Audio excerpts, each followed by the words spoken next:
Hey everybody, welcome to Kids on Brooms. Welcome to session 0. I am so excited you're here. I'm excited my players are here. Let's go around the table and see who everybody is. Kimmy, you're first. I knew that. Alphabetical, right? Hi, I'm Akemi. Let's see. Pronouns are she, they. You can find me on Twitter at NinjaPenguinAM. I have not yet played any Kids and Bikes games, but I'm very much looking forward to doing this one. And my favorite magical TV series, show, book.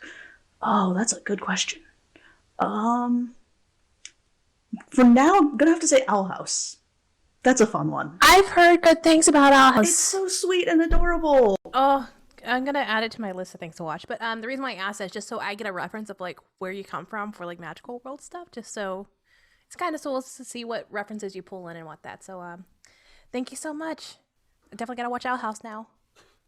It's me. My name's Austin. I said it's me as if you know who I am. My name's Austin. My pronouns are he, they, and she. You can find me on Twitter at Sailor Scout Austin. That's at Sailor SCT Austin. AUSTIN. I've never played Kids on Bikes. I almost wrote a thing for Kids on Bikes, and then I was like, I am too busy. Sorry, because I'll be playing Kids on Brooms. Well, you're getting practice now, so when you go back to it, you know how it runs. Yeah, exactly. And there you go. exactly. Favorite magical media is probably a tie between Sailor Moon and Little Witch Academia. I coming in at an honorable mention is Star vs. Forces of Evil. Oh, I don't think I've heard of that one. It's a Disney show that is very much, I akin it to like how Avatar: The Last Airbender is like American anime. It's like American Magical Girl. It's really good if you have Disney Plus or access to Disney Plus in any way. I'd recommend putting Star vs. the Forces of Evil on your watch list. I'm just looking for a notepad right now so I can take all. There it is. That's me. Hi, I'm Dan. My pronouns are they, them. I'm on the internet in all of the places at Darker Larper. I have not played any Kids on Bikes games, and I'm a big literature fan, so one of my favorite magical influences is The Circle Opens by Tamara Pierce. And the entire world that is crafted off of that quarter. Hi, I'm Izzy, pronouns she, her. I'm also on the internet sporadically, mostly on Twitter, Z_mist, MYST. Favorite magical media thing at the moment, also a tie between the Saga comic book graphic novel series and the Netflix series that I started watching literally this morning at 3 a.m. and did not stop until recently. Kipo and the Age of the Wonder Beasts, which I'm like 6 episodes in now and can't stop, so that's what I'm doing right after this. It's really good. It's surprisingly really good. I love it. I'm obsessed. Hi, y'all. I'm Monica. I go by she and her. I am Monica M_art across Twitter, Twitch, and Instagram. I post artwork, or I at least try to post artwork daily. I actually did artwork for the expansion book for Kids on Bikes. So I have quite a few illustrations in this one. Is that volume 1 or volume 2 or which one? This is volume 1. Okay. So yeah, so I have quite a few. This one's actually one of mine. I have played Kids on Bikes on Hyper RPG's Kids on Bikes show called Kolok 1991. I played Agent Purple. And that was fun. I grew up with Harry Potter, so that's kind of like my baseline for magical worlds. But again, like everything that you guys have mentioned, Kipo and a bunch of other media as well. So, but I guess Harry Potter's kind of like just my baseline of where I start from. Yeah. I just hate how the author just did us dirty, and that's why I'm running this game. And so I'm just like, why do you do this to me? I'm taking it back. To all of us. That's what this game is. I'm taking it back. Oh, yeah. So. But I feel you. Hi, my name's Morgan. I'm your MC. I am your person. I am your narrator. There we go. That's the word, I think. I am here. My pronouns are they, them, and she, her interchangeably. You can find me on all the socials at Serena Bezos. I have played Kids on Bikes before. I played Teens on Space before. Never done Kids on Brooms. I think I was starting to set up a game. However, just timing didn't work out. I've written for Teens in Space and Kids on Bikes Volume 2. So I love the system dearly. It's a fun, interesting system where you actually have to play with all your dice. My favorite magical show, like I grew up with Harry Potter. Unfortunately, that just seeing what happened with it, this is why this baby is happening, is because I wanted to have an amazing queer-coded MPOC sort of like game where we're just like, yes, our own schools, our own world. This is what I want. So that's why I'm here. Thank you all so much for being here. And with that, what is Kids on Brooms? Kids on Brooms is a game on the Kids on Bike system, designed by Jonathan Gilmour, Doug Lewandowski, and Spencer Stark.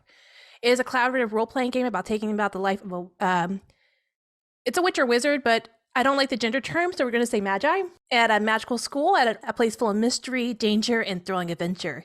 From dealing with strict professors to facing down mythical beasts, players will get the opportunity to ride brooms, brew potions, and cast powerful magic as they uncover the incredible secrets at their school. Real quick before we dive any further, so you'll see on the first page there is going to be our lines and fails. The Not For Me section is basically like, it can happen within this game, but I don't want it happening to me. Like, for example, I've had people who are like, romance is fine within the game, I just don't want my character to be romanced. Things like that. And wishes is like, hey, I really want this thing to happen. Or it'd be really cool if this thing happened. Just take a moment, go through everything. If you don't feel comfortable typing anything down, you're more than welcome to directly message me and I'll add it in for you. There's some questions about world building that we do need to discuss because there's certain things that, happens in the world, like classism, ostracization because of magical stuff, blah, blah, blah. So we can definitely go through that together after we do our lines and bells. So I have a question. Oh, go ahead. What kind of music do people like that makes them think of magic? Oh, that's a good question. Thomas Newman. He's a composer. He primarily writes soundtrack scoring, but he's written a lot of really cool things across a lot of different genres, and I listen to a lot of instrumental stuff when I'm trying to pick a vibe before I have a definite character in set. So he's done the Cider House Rules, which is where the Pure Michigan theme is from. I'm in Michigan. Yeah, I'm from Michigan. Oh, Pure Michigan.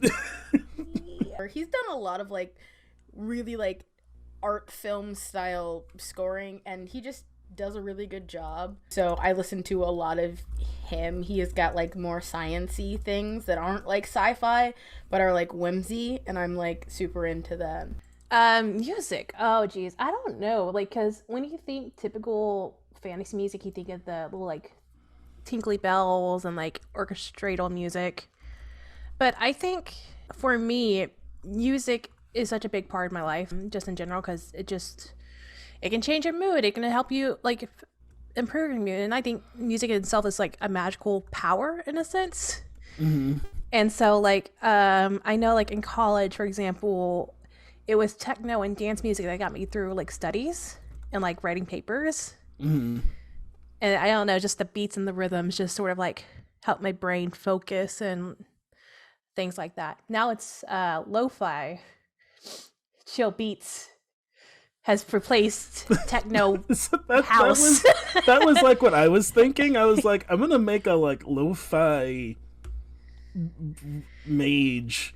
I don't know what that means. I have no idea the rules. We'll figure this out. That's fine. Keep that idea, because that's amazing. I'm very into retro wave. Anything that's a callback to the 80s is my jam. Ooh. Yeah, no, I'm a really big late 80s, 90s kind of person, both aesthetically and also just in vibes. Same. Haven't been doing that much music listening, but it's mostly been J-rock and anime intros. Sorry, you said J-rock. Do you listen to Huetopia? I have not. Oh my goodness. Okay, I'll drop something in chat. Good to know. No, my favorite J-rock band ever is Flow, and I've seen them 5 times live, I think. Oh wow. Wow. 4 of which were in Japan. I've only seen them once in the United States. Nice. You know what also always gets me in a magical mode is like Final Fantasy scores. Oh yeah. Oh man, Oh, man. those scores are so good.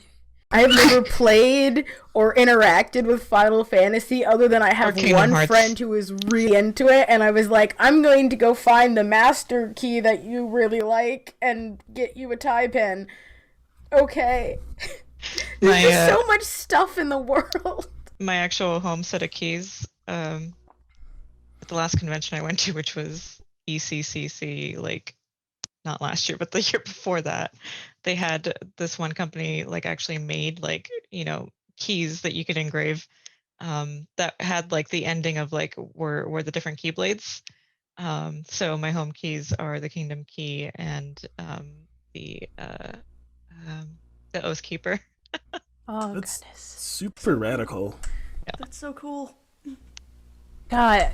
So Kingdom Hearts is also something I grew up with as well. I don't play it now, but it's just a memory of mine. It keeps breaking my heart. Is it a chain of memories, you would say? Oh, it is a chain of heartbreak and memories and dreams and Oh gosh. As soon as I figure out what happened, I'll be upset, I'm sure. So I played Kingdom Hearts 1, and that's when the Meteora Linkin Park album came out. yeah. And so anytime I hear the music for old school Linkin Park, I'm just like, I can just see myself running through Alice's world. Yes. Because I played it on replay while I was playing the Kingdom Hearts game, like nonstop. So that's just, those two memories are linked now. Like, I know Kingdom Hearts has its own music, but the music for Kingdom Hearts in my brain is Linkin Park. I love it. That's the best.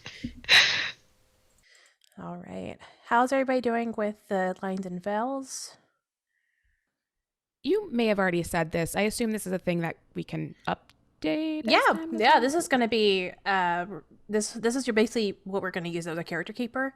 So you're going to see lines and veils on the first tab, world building is on the second tab, and your character sheets, quote unquote, is on the third tab.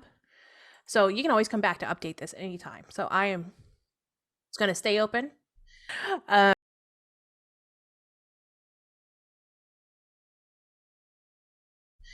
I'm all about open communication, so please, safety first, then fun after, because you can't have fun without safety. Like that's my motto. If y'all are done with the lines and veils, let me know. 1, 2, 3.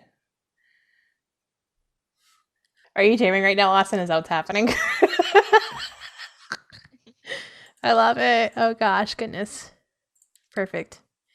But to get us back on track here, I guess we're done with lines and bells. Got it. Heard. And then wishes, power of friendship spell. I love that. That is great. We definitely That's awesome. have to do that. Anybody else have any more wishes? You're more than welcome to add them. I would like to get ahead and get into world building. All right. So real quick, just because it seems like from our things that we don't want to go horror, which is A-okay with me. I am not great with the spooks. I can kind of watch movies, but like running the spooky games, I'm just like, oh, when do we do this? It's really dark. Yeah. What kind of game are y'all hoping to have from this? Like, what kind of tone do y'all want from this game? Whimsical and fun is what I was hoping for. I'm honestly just here to have a great time, which I'm already doing. So I already won. I don't know how you win this game, but I already won it. So. Yeah. Game over. That's it. It's session 0. Back it in, everybody. Yeah, I go like fun, whimsical. I feel like in my head, and this is I think more knowing you, Morgan, than like anything about this game. Like in my head, it was definitely like Little Witch Academia was probably what was going to happen. I gotta add that to the list too. Yeah, you could binge it in like a day. So whimsical fun, here to have a good time. Little Jet Academia, maybe some just school shenanigans. Oh yeah. Definitely. Shenanigans. Hidden passages. Because every magic school has at least Oh, one yeah. hidden Oh, passage. Yeah. Passage. Puzzles. Once we get into notable landmarks, there we'll definitely put in Kimmy. That's going to be what your thing is going to be hidden passages exploration. like one candelabra on an old hearth that you can like pull and it opens a door. Yes. All of the like, just like there's books, there's candelabras. I want if it can move, it needs to open something. I like runes and like puzzle kind of stuff. All right. I will have to be digging into my brain here to make puzzles, but I can do it. No need to be super. No, I will do it. I can help you with that, Morgan. Yes, Jess, please. Please help me make puzzles. Runes, puzzles. Like old magic? Old magic with a K. Yeah. With a CK, actually. Like someone that's like they do like old crunchy magic. Oh, so they have to like go on a percentile roll and like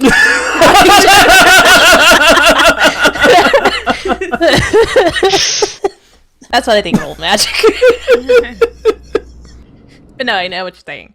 Cool. That's good to know. Like we're kind of like on the same page for the game, which I'm excited for because having a fun, lighthearted game with puzzles and exploration and kids getting up to kid stuff is shenanigans.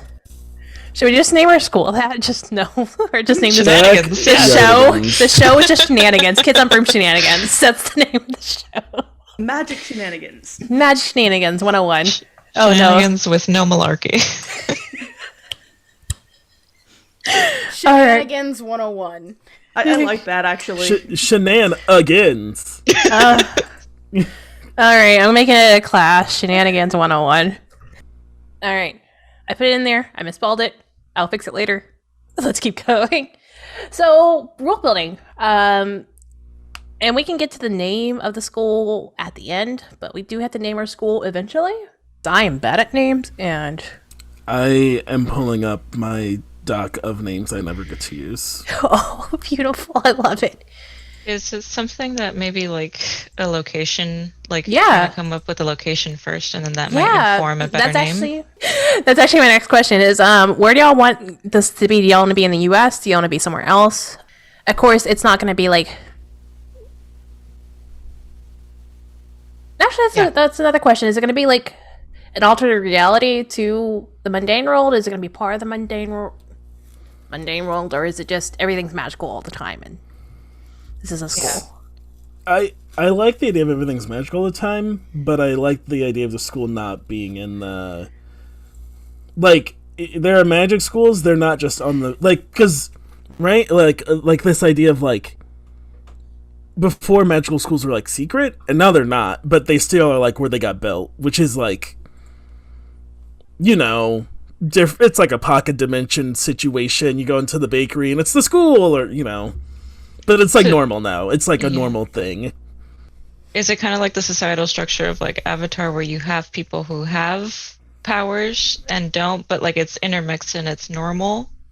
I feel like it's like I don't know, because in my head, like magic is something you learn, so I think it's more of like if you want the to potential. Yeah, I feel like it's more of like if you want to go to school for magic, you can, or you can go to school to be an engineer. Yeah. So everybody has potential to do so, but at the same time, they don't have to follow that route. Like we all could be physicists. I don't think anyone here is. I'm just putting it real quick underneath the systems of power area, just because that is an area that we'll be talking about with the system. Oh my god! Speaking of which, where's my book? Where are the rules to this game? I moved like a month ago, and I have not dug out this book, and I need to go find it real quick. Hold on 1 second. I know it's in a bag somewhere. Y'all keep talking. No, but I really like that idea of like, you want to. It's like I joke about like, please, like you could go to art school or you could do something that's not that. Yeah, I done did that. I too have gone to art school, and then I'm also trying to get a PhD. So like, there you go.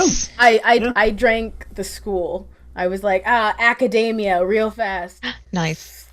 I like the idea that this is a magic school, but we still have things like ballpoint pens.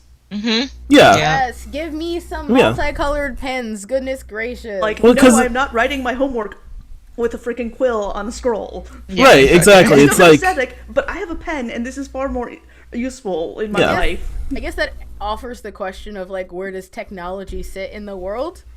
I feel like it's okay. I feel like it's like if technology has an easier, simpler answer to get to what you want, there's technology. Like I could cast a spell to I don't know where we're at with like what time period it is, but if it's like modern day, it's like I could cast a spell to call my friend, but that's like a whole thing. I have a phone. I'm just Yeah. gonna use my phone. Well, since we're talking about that, let's jump off that. Like, where in like a time frame do you want to be? Like, I mean, it's a magical world, but like in our brains or our references of time like frames, where do you want to be? Do you want to be like now? Do you want to be back in the 90s where like you actually had to go to the library to do research? I kind of like the 90s. I like the idea that like of the 90s just because like so the whole idea of like you can just pick up a phone to call your friend, but in the 90s like only a few people had cell phones. You know what I mean? Like like it's there, but it's still hard to access, so you might still need the magic to back you up. You know what I It's like mean? calling the, I like the hall that. phone and hoping someone picks up. Ugh. Like, hey, Hoping have you you have- seen this person? I have a message for them.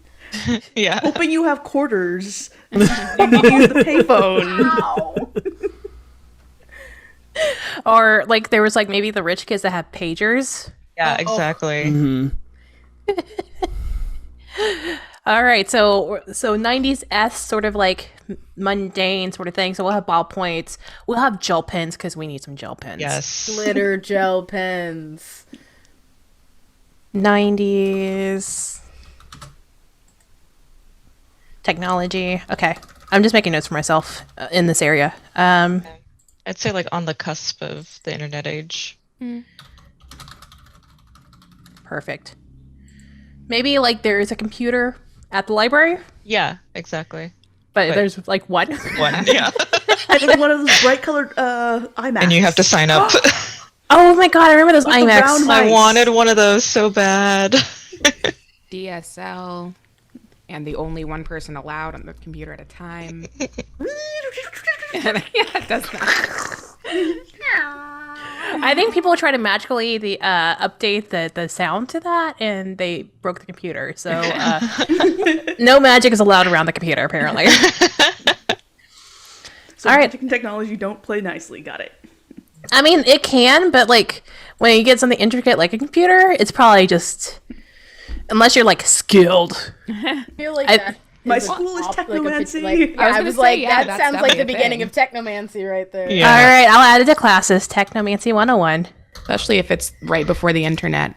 I mean, those same type of people were either doing the internet or doing a technomance thing. Yeah. I love the idea that like this is just as like it's like the first year they're offering technomancy or something. Like the students are half the time probably like, I know more about this than you do. There's like an old professor who's like, "What is this dagdab?" Like, Count found it. Oh yeah, it's like that point where like technology meets like you're at the same point in a society where you're like, we all have the same basis of knowledge on this technology, and then it's like whoever grasps it faster and runs away with it. Yeah. all right, I love that. But go back to my main question: where is the school located? Is it here in the U.S. somewhere? Like, I'd be fine with that. I would be okay with that just because I'm from the U.S. and I don't know much about other countries. Currently living in Canada, but it's very similar. If it's up to me, like what's gonna happen is there's a school in a cornfield in the Midwest somewhere. You know, Yeah, I it's- was like, I really want it in the Midwest. I want it to. I like the idea. When I was like bakery, I wasn't joking. I like the idea of like it's a Midwestern bakery, but it's not. Like you go in and it's just a school. No, I no, love no, what if you go through the mundane entrance, then you get the your bagels. If you Yeah, go yeah, through yeah. the like magic entrance, then you're actually getting into school. Yeah, I you go like into how the it's wrong like, why are entrance you some late days. and you're holding a bag of like, look, I was hungry. Sorry, it was right there. I couldn't like. But I got some for everybody. You're like, technically, I was in this space. It's just extra dimensional, so I was here on time. technically I By was the here. door, okay? I forgot. I was just so hangry that my brain. You know when I'm hungry, I just can't remember where things are. Oh god. Okay, so Midwest, which I love, rolling fields, cornfields. Flats. I am, as someone who's lived in a lot of places, there's something about the Midwest which hits the perfect amount of city, but also like there's space, and I appreciate it too much. Do y'all have an idea of where in the Midwest? I don't really know the Midwest that well, so I know the South. I grew up in LA. If you're gonna ask me, I'm gonna put it on a lake somewhere. Same. Everything is Ohio. Whoa, whoa, whoa. Whoa, whoa, whoa, No, whoa. Let's chill out with all this Ohio talk. No, probably. There's reason we have memes about the state. Hello. For those that don't know, We got so Ohio is heated like the real person quick. like that no one wants in the Midwest is Ohio, because it's a lot. It's a lot of like a lot of corn, kind of boring, and there's a lot of things that happen in Ohio where we're like, excuse me, what? Ohio is Think of it as like the Florida of the Midwest. Oh my god. As someone who grew up in Florida, I understand. So I would throw it. I think. Okay, here's my pitch for Michigan. I know I said I live in Michigan, so I'm I already biased. voted fine with for it. Michigan. I just already Michigan voted for it. Michigan has a lot of pretty water, so we can have a beach episode. Yep, that's what I was like. Oh, somewhere closest to water, we could have a nice like beach episode, like you always have to have. California. Everything's in California. We gotta be different. I know. I'm fine with Michigan. I will have to learn about Michigan now. Not really. You see, here's what you need to know. We have the most fresh water. There are Great Lakes. 4 of them touch our state. There you go. Hockey. You're never more than 10 minutes away from a body of water in Michigan. Yes. That is a true fact that they made me memorize when I was a child. It is true. My city is built on a rapid. Oh, Probably not the best idea, My but brain just figured out where you are. yeah. Is it a Grand Rapid? Yeah. I love it. Izzy, were you gonna say something? Sorry. Yep. Just I'm on board for Michigan. Let's do it. I've never been there, but I've heard Same. of lakes. I know. I that. wrote like a whole magical short story on like the bodies of water in Michigan. They put the school on the lake if y'all want to. That'd be nice. Yeah. Which lake? I was gonna ask which lake because I don't know. I know there are lakes, but So, like the Huron, name Superior, Huron. and Michigan are all connected, Yeah. like interconnected. Lake Michigan's like Chicago's lake. Lake Huron is Detroit's lake, and Lake Superior is UP. If Yeah. that helps, Upper I- Peninsula. I like the maybe we put it on the mitten. I don't know where on the. Yeah. Maybe, Yeah, Okay, where it does the then- club thing. Yeah, then that's not It's superior. fine. We don't. Yeah. It's not. So it's either So do you want to be on? east or west. Do you care for closer to Chicago or closer to? maybe we put it right on the tip of the thumb of the. Okay. claw. I don't know. So Okay. yeah. So Huron. Yeah. Yeah. Huron. On And I like Lake the name Huron. Huron. It is a very like whimsical name. There's also a bird that is Huron. That is. What if the principal of the school is the bird? Mm-hmm. What if that's the principal of the school is like one of those birds? Yeah, I'd be down. I'm looking up herons. Oh, I know what herons. I just tried to look up heron and did not pull it up. Are those the ones that look like storks? I think so. Kinda. Yeah. My brain just went. Mackinac Island field trip. That's fine. We're not that far. It's like a geography thing where I'm like, oh, if we're You say we're not here, that it's far like because right- we're on the thumb? What are you talking? We're like It's an island. It's far for everything. Because it's like up here, but we the can, Michiganders debate geography. What are you gonna do? Take I-75? So much we're gonna take the boat. We're just gonna take a boat. Oh my Or God, we'll that would take fly. so We'll fly over the long. water. That takes so long. But the school on an island makes so much sense now. It I does. realize it's There's so no long. cars on Mackinac Island. That's a whole thing. But you have brooms. I know. I'm not. Where's I'm the not national chilling for park? it now. We have a national park too. We do. We have so many beautiful. I'm sorry. I'm not trying to shill for Michigan. It's just a really pretty place. I don't doubt it. It's like way over there though. It is way over there. It's like I was like, is it near? But I'm like, I'm pretty sure it's like the other way. I've never been to it because it's an island and it's scary. It's so pretty. I did a kayaking trip. Well, because if you go, we'll get back on. If you go to the Isle Royale, they like have a boat that goes out, but they don't go out all the time. So you have to. If you go out, you end up having to stay there with nothing, whatever you take for like a few days until the next boat. Yeah, no, I did boundary waters out of Michigan into Canada and back, so it's really pretty. I love that. All right, but I think for now, unless y'all want to be on the island. I like that. I You kind on of like that. Islands. On the Minatolan Island? I'm looking at a map, so I don't know how to pronounce things. Or is the the Boyce Block Island?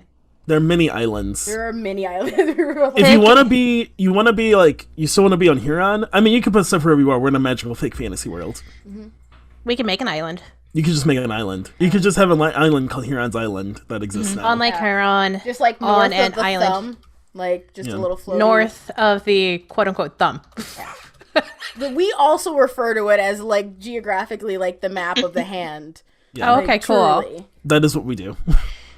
I mean, as long as... Oh yeah, no, I'm from here. For For those that are wondering, I pointed to where Detroit is on my hand. I love that. All right, so next, head of school is the Heron. What is the Heron's name? Something with an H, right? Can I just ask as the Latinx person, what's the Latinx makeup of Michigan? Is there like pockets of groups, or are they kind of spread all over? Or? In Michigan, there are...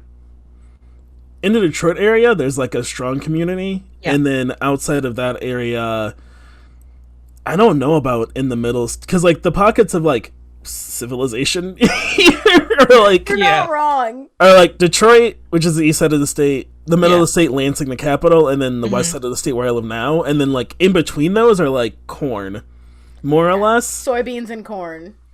In Lansing, I don't know a lot about because I've Lansing never lived there. actually does have a large population. I lived there for quite a little bit. Okay. Because my parents worked in politics, so we lived Oh, there okay. for a little bit.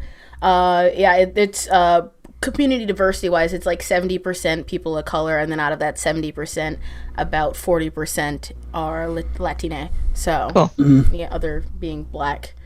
Yeah. And should we use Latinx or Latin with the E?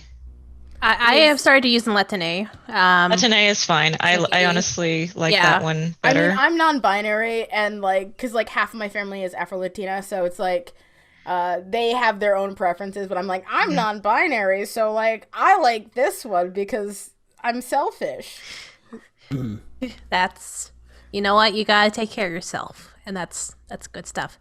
But you also don't have to be from Michigan, Monica. If you don't want your character to be from Michigan, you can That's always... fine. I was just trying to figure out, like, do I want to be from out of state and haven't come in, or could I have made my way through, or... Yeah. And real quick, I forgot to ask y'all, because I just saw it in my notes, because I'm actually reading my notes. Briefly discuss how the impact of the interaction of the school and the world outside of the school. So we're on an island. How do we get to from the island to the rest of the city? Is it by Brooms? Is it through For sure. Is it like a train? I'm so down. Think like a boat. I like a train, Water train? an underwater train. I just like trains. Trains are cool. We do have an underwater train, You so are. that works. We literally have the technology. We have the technology. That'd be super cool too, because then you can do the whole immersing under the water. It's a great opening movie scene. The train I'm glistens. so disappointed that the Bay Area, we have a train that goes underneath the San Francisco Bay. Mm-hmm. But as a kid, I was very disappointed to realize that this does not mean you could actually You see. can't see anything. No. Into the It's Bay. It's dark. It's a real- so It just looks it's just a disappointing. tunnel. It's just a big old tunnel. And, They and just that missed was the very opportunity. disappointing. But I feel like in ours you can see because it's magic. Oh, very It's much magic, so. right. It's magic. It's like those clear tube aquariums. Oh, love that. And then all of the magical water creatures go by, like not necessarily a giant squid, but not a giant squid. Everyone should look up waves and sturgeon. Stuff like that. Like the fish. Yeah, they look like sea monsters They already. do. I mean, I play Stardew Valley. I catch plenty of sturgeons. Well, there you go. They get course. they get real big here. Oh my god, never seen one in the pictures though. Oh my god. Yes. It's a whole thing. Like you could people in this lake. Sure. Oh wait. No, that's not the same lake that like Champlain lives in, is it? Because that's Lake Champlain.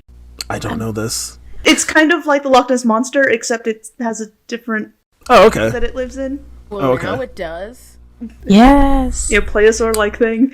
Look, I love like hanging out on the water. I spent the majority of my life in places on the water, so like I personally love any element associated with it. So train going underneath the water to and from the school, and I think it's probably like a bullet train too, so it's pretty fast, like as fast as a bullet train. Oh, they're pretty fast. But on the They're very fast. Yeah. So maybe you get there like in a matter of like 5 minutes. Yeah, it's like a train stop. You just Yeah, it's like, oh yeah, this train, and it's like, oh, last stop. It's the one and only stop. Does it just stop into Michigan, or does it stop in into the big cities? It probably goes at least from Detroit to the school, I would say. Yeah, I would say Like- Detroit to the school, because that's like relatively a straight line north, and it just dips under the water when it needs to. So as the crow flies. it only stops at Detroit and the school. It's like the bus, right? So they're stopped, like it goes into the heart of downtown Detroit or whatever, like somewhere in downtown Detroit, and then like it stops like along the way in the city, and then like in some of the communities outside. It's like a school bus. Oh, I love it. So there aren't like a bunch of stops. Like I've never been in a school bus. I don't know how many stops a school bus usually has, but I basically personally like see it like trying to cut that straight up. So it's like Detroit, a couple stops in Detroit to hit the suburbs, maybe like a slight deviation for Flint because I'm biased, and then like up all the way up to Port Austin, and then somewhere where our school is. Yes, I like it. I love it. And so I guess you are very connected to the city then. That is a fast train. So I guess you're pretty well connected to the outside world then. Since, Austin, you stated that the magical train is like a bakery, or rather to get to the school's a bakery. Do you want to have like a chain of bakeries like in Detroit or throughout yeah, the absolutely. area? Those are the stops, right? So what is the bakery called? The train depot. It's so like Kind of cute. it's oh my god, what is that? The speakeasy bars almost? Like Yeah. it just tells you what it is, but like really you don't know what it is, but really you know It's what like it so is. obvious that it is exactly what it says it is, but you're like, but like that's too on the nose. Monica, sorry. While you're away we decided Monica ran away again. I kind of want to call it the Donut Depot. Oh, it's got alliteration. Donut. I like the Donut Depot, and I heard some of that because like I can still hear with this Okay. headphone, but Okay. Basically, Magical Bakery is going to be the stops for the train station. It's a chain of bakeries I like it. from Detroit down. all the way up. Yep. So that's pretty much what we're deciding. Yeah. Donut Depot. All right. I am putting it in my notes. Do y'all want to figure out the name of the school now? Now that we know it's in Michigan. I pitched something a long time ago. It was gotta find it. Hackna School of Excellence Magecraft. School of Excellent Magecraft. I like that name. I was like, it could be Huron. I don't know. Maybe Huron was a person at some point. He may have actually been. I have no idea why it's called like Huron. Don't ask me. I don't know if that's too on the nose, but that's like I enjoy on the nose names personally. I love that. What do y'all think? I love that first suggestion. Yeah, I love it. I'm good. So Let me make sure Huron wasn't some like terrible person. IRL. Yeah, let's just double check that real quick. who is the head? Basically, we said they were a heron, right? Mm-hmm. We can say that they shapeshift into like a certain creatures, or shapeshift specifically into a burb. Are they just a magical burb that is a principal? It just really depends on what y'all want to do. The idea of this magical entity that is the bird, but that magical entity has the ability to shapeshift into, human form. I also like magic bird idea, though I think that's going to add a whole other element of like, are there just talking magical animals in the world? But I think he should be like more of like a bigger spirit, like kind of like a more guiding spirit or kind of a guiding magical legend. Does anybody know where I'm going with this? Where it's like it's not just a magical animal. It's like a spirit or some sort of Something bigger. Like a bigger supernatural being that is working through the magics and like teaching humankind about the magical world and how to better be in harmony with it.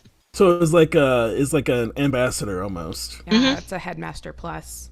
Yeah. Headmaster plus. Like, and it's presumably been that one spirit being the whole time. That doesn't sound like something you retire from. Although that would be a fun element to add in too. I just want a break, guys. We're gonna say Kimmy, sorry. Oh, I'm thinking it's kind of like the badger moles in Avatar. They originated earthbending and then taught earthbending, and in that kind of vein of like, hey, I live here, but oh yeah, I now teach this stuff too. Yeah, I follow. I think everything that's been said is great, personally. I love it. How is the search going for Heron? Yeah, so I figured it out. It's named Lake Huron after the indigenous people who were from the area. Your Ojibwe word for the bird. Most of Michigan stuff actually comes from from Ojibwe, primarily, since those are the people. I happen to. I'm multiracial, but I just go with black because it's faster. So I happen to be a First Nations member of Ojibwe. That's why I love Michigan so much. I really love the place. My family's been there a very long time. So it's like, there's like the lakes are named that way. The name Michigan itself even comes from it. So there's a lot of that. Like most of the names of most of the places are either named after forts that used to be there or the Ojibwe words. Sometimes both. Yeah. And I don't want to make you like the speaker of Ojibwe's, but I just want to make sure, like, hey, is it okay to use Ojibwe words in like places and locations and stuff like that, Dan? Do you think it's okay? I feel like so. There's a lot of the language is dying. It's a lot of things, and I think the more that we embrace cultural origins and stuff into modern day, the better that it was. That's just me, though. No, I want to make sure I'm appreciating and not appropriating. Like I want to. And I agree. Like I just want to be like, oh yes, I want to, use these words because they're the words of the land and the history and stuff. So, yes, I am down for calling Huron's. Let's see here. What was the words? School of Excellent Magecraft. Do we want to keep it that long? Do y'all have any ideas for any other sort of? Just like. That's the title, and the subtitle is like School of Excellent. I like the long name. I think it gives it more gravitas. Yeah, I agree. The full thing on the official docs, and then like it always ends up getting shortened by those who go. Your graduation is a scroll. Long. That's where the scrolls come in. Yeah. They're ceremonial more than practical. Yeah, you don't have to turn your homework in on a scroll, but here's your diploma. It's a scroll. Yeah. Let me make sure I spelled everything right. School of Excellence. Excellence? Excellent. Excellent. Excellent. Hold on, I gotta fix my words. I feel like excellence is like a jerk, but excellent is just like it's just really good. I don't know why in my head it's like that, but in my head I'm like excellence is like you called your school the excellency school, you're probably the bad guy. It feels really pretentious. Yeah. I feel that. Okay, so now that we got the name, we're working on the headmaster. A spirit that just isn't just a bird, but has been leading and teaching the school since the beginning. Doggo. Do they have a name? The dog? No. I mean, I hope the dog has a name. But I was asking more of the headmaster. I think if it's going to be kind of a larger than life spirit, I feel like either many names or no name is good. The headmaster, the Huron, the spirit of the school. It probably hasn't one of those. It's like it has a name, but no one's used it in a really long time or prefers to go by XYZ. Or everyone just refers to it as the headmaster. Yeah. Or the bird. I love that. Sorry, I was mouthing out the words to type, and I did not want my mouth noise to be heard. Excellent. What is this school best known for? Do we have a sense of how common This is a weird question. How common it is for magical schools to be run by great spirits? Because that seems like a big deal to me. Maybe all the schools are ran by great spirits. In which case, we should do something else. Just how common magical schools are? Like, is this the only one in the U.S.? Is this, like, one of, like, 100 or...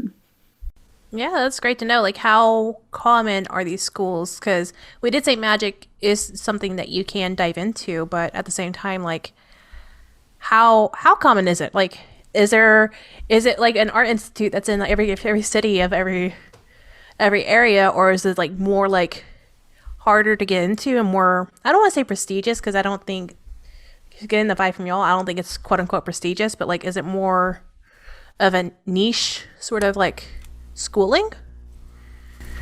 I like the idea of, since we've kind of given ourselves over to this idea of where magic is like fairly common, I would like that it's accessible to people. Oh, definitely. So maybe not necessarily a school that, like there are lots of them. And so the thing about this school wouldn't necessarily be it's super prestigious or whatever. But we did kind of talk about the technomancy thing. Like if there's some Or about the elements, yeah. I was going to say it should be more about like the school of magic that it excels in. Like how different art schools have different like strengths. Like mine was fine art and illustration.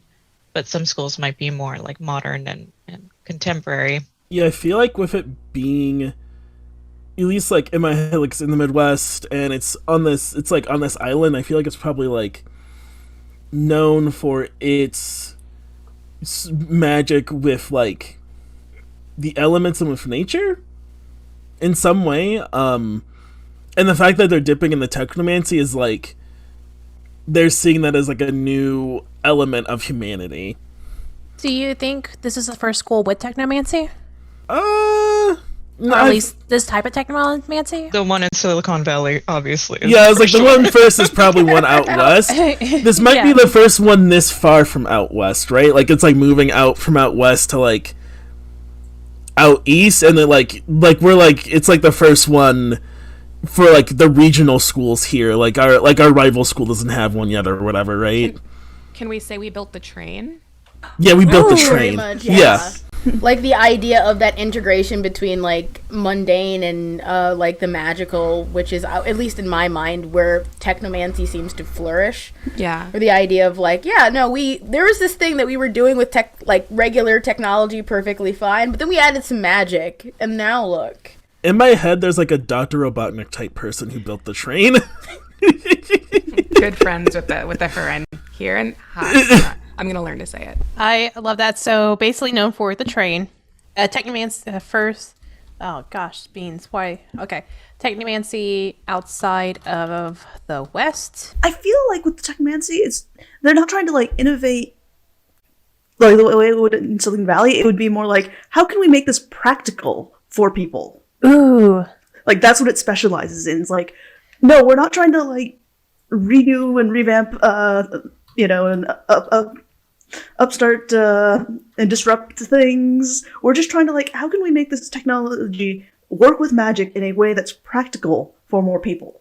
Right. Like, so Silicon Valley had like some sort of, I don't know, super fast bullet train prototype. And like, great, how about we make that so people can use it in everyday life and not just if they live in Silicon Valley? So whatever comes before trains, I don't know. I'll work on that. I love that. Also, I'm putting Silicon Valley as another school. I'm just making myself a note. Maybe it's a rival school. The wizard equivalent of Stanford, then? Yes. All right. That's excellent. So the train, practical technomancy. Next thing is, what is one of our favorite pastimes is a magical combination of blank and blank. Can it have something to do with the water?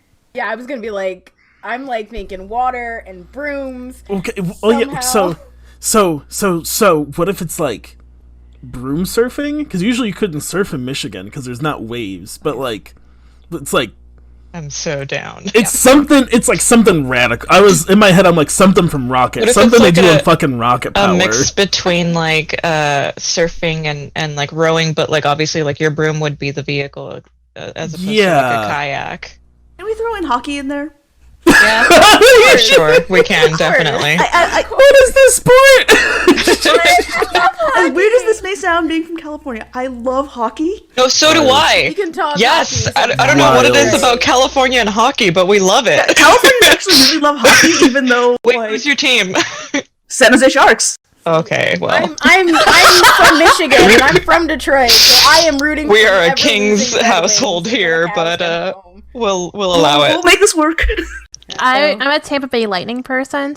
The Wings are my diehard core team, and then the Wings are actual cool. team that I root for is the lovely new Las Vegas Golden Knights. Dude, Golden Knights are the shit. So good. Sorry And, like, for the they just took expletive, so but many good people. they are amazing. They saw the Penguins team and they were like, you know what, we could do better, and then they did.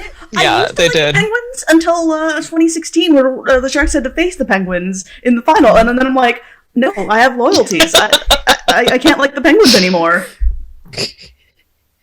But I used to have like my East Coast team, my West Coast team. Yeah. But ever since 2016, Stanley Cup final, nope, I have loyalties. It's all about the teal. Oh, I love all of This this. is amazing. So broom surfing, broom rowing, hockey. These, I think, maybe you're like one of the only schools within the U.S. that has broom surfing. Yeah. For sure. We're trying to Take get that, it. Silicon Valley. I feel like it's something that like was curated and like mastered at the school. Yeah. And it's one of those, it's like slowly becoming an accepted sport. And people are like, you have a broom surfing team? And we're like, yeah, we're number one in the nation. California refuses to acknowledge it because they didn't come up with it, and they're mad at themselves that they didn't come up with it. Love it. I feel like it has to do with the fact that there's not salt in that water. So you're not ruining brooms every time. That's true. Yeah. Oh gosh, now you're. That's what Silicon Valley's working on. How to get the salt out of the water? Yeah. Salt-resistant brooms. Yeah, see, which is, I mean, I guess mildly useful, but you could also be solving world hunger. And they're like, but first the brooms. Upscale luxury brooms for your surfing. Broom curling has also been mentioned by Jess, which I approve as Yes. someone who is a member of a curling club because What I don't am you just- do? I feel like we've been like, oh, this thing, you're like, I do that. And I I've was like, oh my god. I have done many a things in many a lifetimes because I can't make a decision. I am a non-binary bisexual. Do you expect me to make an actual choice? When do you sleep? No. All right. Well, we've got some sports. I feel like we're gonna be very sport heavy. I will definitely have to work on my surfer lingo because why not? Oh, I got you. Just hit me Oh. up. I got you. Oh, I got good voices. So like I think I just need to get the lingo down. I'm done. Actually good. All right. So next question is a notable landmark in the school is, and we can add. We don't have to have one. We can have a few. First, I'm gonna add the lake. Yeah, I feel like there's some sort of like quad type area. Like it's in that part of the school. The heron always has it like perfect for the season. So if it's like spring or whatever, like everything's perfectly in bloom like through all of spring in the quad. And then when it's like winter, it's like the perfect kind of snow. Wonderland. Yeah, like it's always like Perfectly it's like curated. a Yeah. perfectly curated like bubble to like hang out and do your homework in. That's always comfortable. Can it be on the lake? Like a floating situation where you don't necessarily have to get solarium? wet, but like, like a, oh god, what are those called? An aquarium, but a terrarium, but it's on water. Yeah. Oh, I know what you're talking about. I don't. That has a name. No, but it should. I'm sort of Okay. floating. I just like water. A human terrarium. I really want like an old set of runes, like a ruin kind of. Could be like a structure, like stones that have been set up that are from like ages and ages and ages ago. Like maybe it was like the first buildings of the school, and like They just decided to just move the school over a little more to like the right and just let those there. Yeah. This gets better sun, which we need for our plant classes. Let's take the school and push it over there. What if We have magic. We can just lift it and just shift it over for 5 feet. Over there. We all move it. All right, so we got the lake heron itself, perfectly curated quad on the lake, which is floating on the water. You can easily get to it. There's probably either floating stepping stones that you can walk to it, or you can just take your broom over, depending on what you want to do. And then ruins from the first building of the school. Now, just those floating stones, can it very much be like Indiana Jones in The Last Crusade, where you have to take a leap of faith and they just appear under you, but like you don't see them, you just have to start taking that step. I love it. They're invisible. I think that's like you don't tell the like incoming students that. That's a the senior freshman, thing. yeah. That's the first year. You're like, yeah, go out to the quad, and they're like, there's nothing there. You'll be Push. fine. Trust me. I'll sell you a pass so the stones appear. Yeah.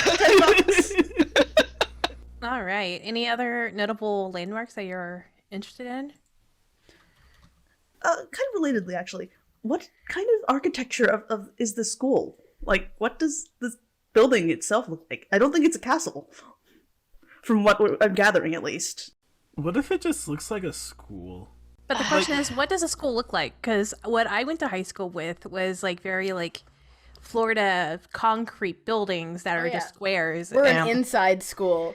that was an outside school. You basically I went to an arts high school and it was an abandoned bank building, so it was like 7 Wow. stories tall. That's With like, and then we had cool. like a little like, it used to be like a little tiny little church, and they turned that into the theater, which was across the street. The public school I went to looks. I guess a lot of the schools here that are public schools just look Generic like school. just like you say school, and I feel like you're like, yeah, it looks like a school. I guess they're like square or rectangle, like it's a school. Yeah, you either have a 1-story or a multi-story school. Those are your options. Yeah. So like I originally went to a high school that had multiple stories, and then I ended up going to a 1-story school because it was small. Yeah. So it was like, instead of being like, oh yes, we have stacks, instead it's like long hallway and some branches. Like even like when I was in Catholic school, it was mostly a school, and it had like a steeple for a bell tower they didn't use, but it was mostly like it's a school that they threw a steeple on top of. I feel like this should be a little bit more artistic. Hear me out. Partially subterranean. So Yes. partially a little bit into the lake, so you can have like glass or I'm happy magical clear whatever, so that you can like see out into the lake, and perhaps like, I don't know, water access in your ground floor classroom if we're studying, say, like, watercraft or whatever. It's like, okay, we're gonna open the hatch, nobody freak out, and we're gonna and then it's like, you're right there. There's always the one new student who freaks out. Mm-hmm. Like, don't freak out in the water. I said don't freak out. It's a partial subterranean, normal school looking, whatever normal school is. So like gray stones and like squarish. Yeah, I'm like, I don't, because if it's I guess the idea is like, is this something that would want to look flashy, right? My whole thing is, though, when was it built? I feel like that would imply a lot of what it would look like. I don't have an answer for that. Well, we can always just come It's back to that old. later. Yeah, maybe it's like from the 1890s. So it goes more into I don't want to say Gothic, but because Gothic's more, I think, the 1500s. Yeah. In my head, Well, everything 1800s old could is be Gothic. Victorian Yeah, and or Edwardian.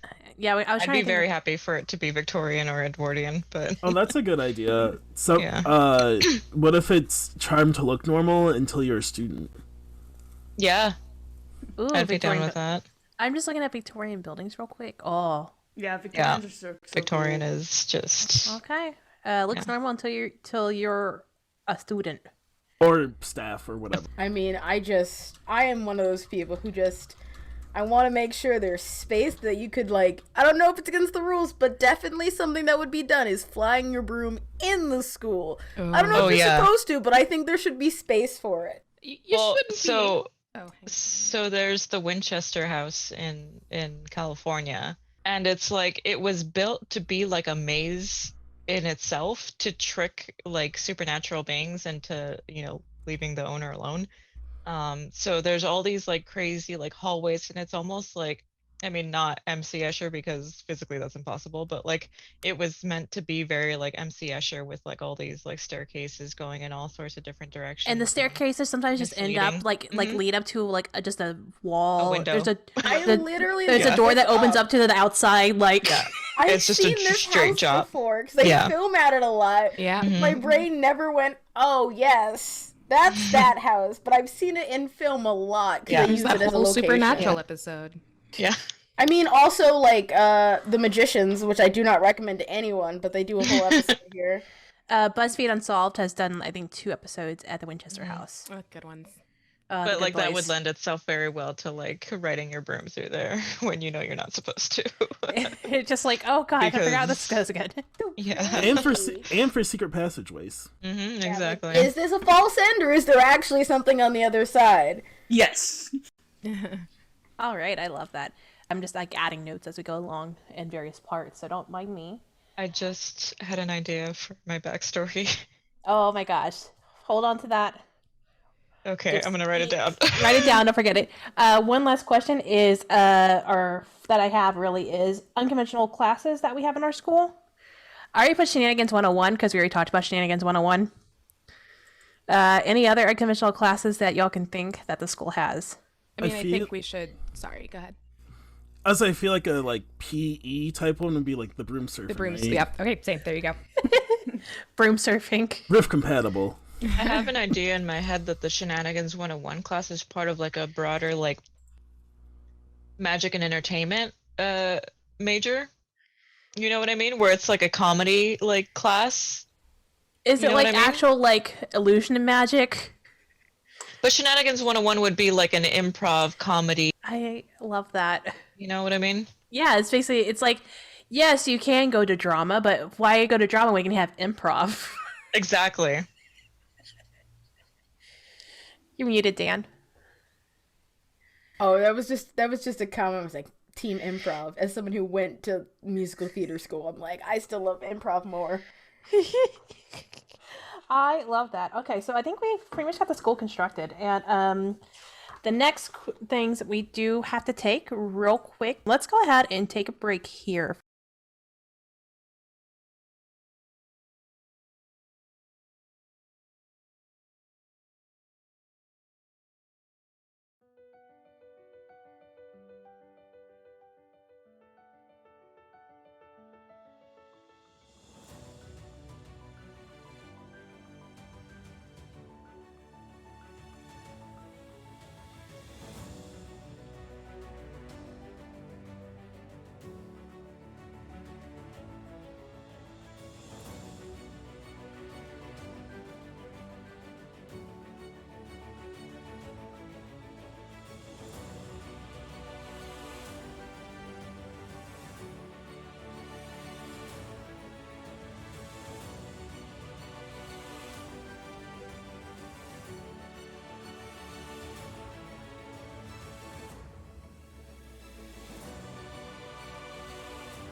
one.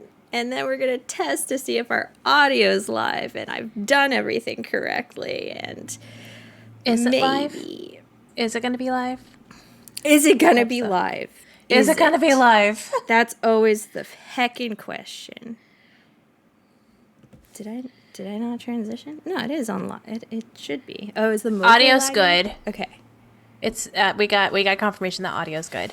Okay. My phone apparently is just on hella lag right now. Oh no. Hi, everyone.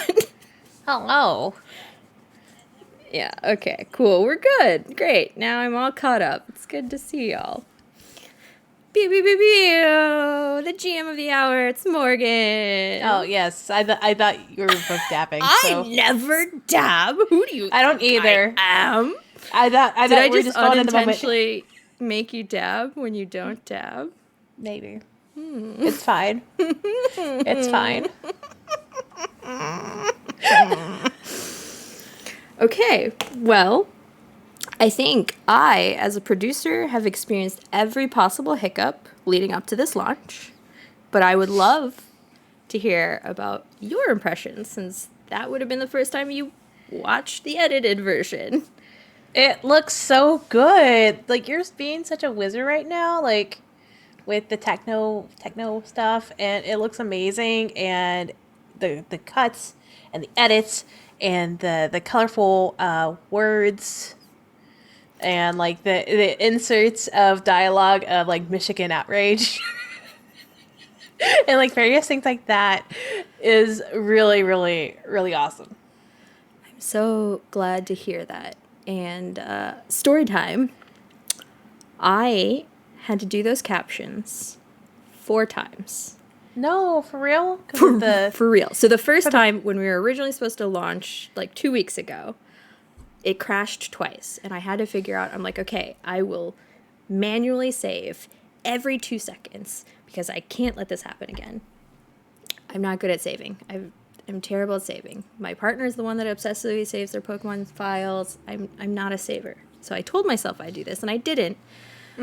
Through the 3rd playthrough, and I rendered everything yesterday, and it was like, those are the wrong captions. Those are just the bot captions, and none of your manual edits went through. So I was like, okay, guess I'll pull an all-nighter and fix the captions. No, Jess. That's okay. It was totally worth it because I've learned so much and I feel like a wizard. I feel like a captioning wizard because those captions were only like 75% of the way there. Like, the next episode will be fully color-coded. Everyone's head titles will match and they'll be bigger. They weren't quite readable on mobile. I'm nitpicking, I know, but like, I'm just so excited for every episode to get better and better and better and better. Yeah, and I think it will because you're learning and, like, you know, figuring this. You're pretty much figuring this out as you go. You're like, basically, when we had this idea, you're like, I want to do it like this. I'm like, all right, cool. So I don't think you knew, like, much of how to do that before. So you learning just for the show, A, I'm honored. B, I'm so proud of you. C, it looks amazing. And I'm just so happy. And I respect and understand, like, your own critiques and nitpicking because as an artist, you'll see that. Mm-hmm. You'll see the flaws that no one else will. And, yeah, I get that. Yeah. I'm sad it wasn't longer, but do you remember how long that chunk of world building was? I know it was a while ago when we recorded. Like 2 hours? Yeah. So we went from 2 hours to 1 hour. But I think that'll be the most severe amount of cutting that we do because it was y'all's first time. Like, you didn't get to hang out. It was pretty sparse. So it was getting to know each other. It's really cool. And then, like, getting to know each other's speech patterns. I can't help it. It's a hiccup. It's a hiccup. I bless all hiccups. Okay, I guess. But it was so wholesome. Like, do I want to watch that video ever again? No. You probably watched it like 5 times at this point. Today. 5 times today. No, Jess. I love all of your faces, but I'm ready to finalize the next cut. I bet. Yeah. So next episode will be the last teeny tiny chunk of world building and all of the character stuff and all the character ties. And then depending on how long, we might try to make that a double feature and then like get into the first chunker of role play, because Yeah. the chemistry right off the bat, y'all are adorable. Oh my god, it was so great. We're trying not to spoil anything, but the players are delightful. They interact with each other really, really well. Like, it's so good. So It's just so good. you're definitely a fly by the seat of the pants kind of GM. So how's this project for you in terms of that aspect? I think it's going pretty well. Like, I do need to have some planning in place just because, like, I started instilling some plots that you'll see. Yeah. And hearing the wishes from our first, like, play test, because we have already actually recorded our first and second episodes, quote unquote. I don't know. Time is not linear. But our first recording episode of, like, actual play. And hearing the wishes of, like, they want this and this, I'm like, okay, cool. Those things are something I can definitely add in. So I definitely need to, like, do more planning in regards to that and, like, you know, allow them to explore really the magical schooling. And I think just the first playthrough was just me trying to get some little plot train going and, like, getting to know their characters and how they interact with each other and all that. So I am just floored by like what everyone is bringing to the table. right, Like, oh my god, they're so creative. y'all Everybody. signed up as a volunteer project, right? Like everyone from the gates when they applied were like, yeah, I will do this for free. And I'm like, cool. And we were hoping and trying to figure everything out in terms of funding, and we're hitting that. Hopefully we get to pay you all more. I would love to like be able to commission some music by our friend Angela, because some great composer. Oh, I've heard of this Angela. I heard she's really good. Yeah, Oh goodness, like, what is her handle again? Like, I need to look her up on Twitter. Whimsical, Phoenix Femme. I think. Oh. I think that's. Oh, her. yes, Her Twitter that is handle her- has like a 24 in it. Yeah.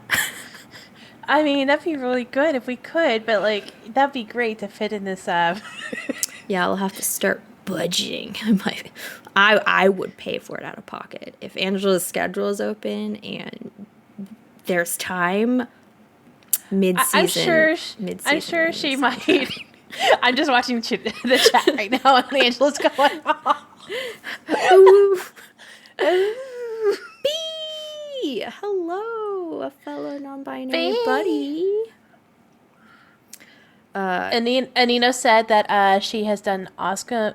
I heard that she did awesome music for the Mellow Stream Theater, which Yes, Anina's I've not own heard- stream, where Anina dresses up in like that classic, like dinner robe, the coziness. Like he should be having like a bubble pipe and everything. He's got like the theater background. It's very cozy. that sounds lovely. Perfect soundtrack. I love that thing. It's like a little ditty.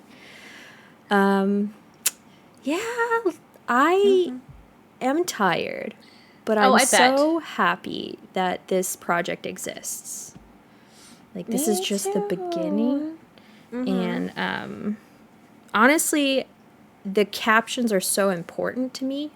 So, like, I want to keep pushing those to get them more accurate, to keep, like, them as entertaining and informative as they are. So, question about the captions: do you, like, run our audio through something, or do you, like, manually do it? So I learned my lesson. I ran the raw, unedited video through the program called Descript, which will auto caption. It's fairly accurate. I mean, it's harder when there's a lot of people, and then if there's crosstalk, it gets harder. I'm not doing that order again. I'm going to cut the video, edit it down first. Yeah. And the other hiccup was recording through Zoom. I had all of the audio tracks separately, like when you podcast edit.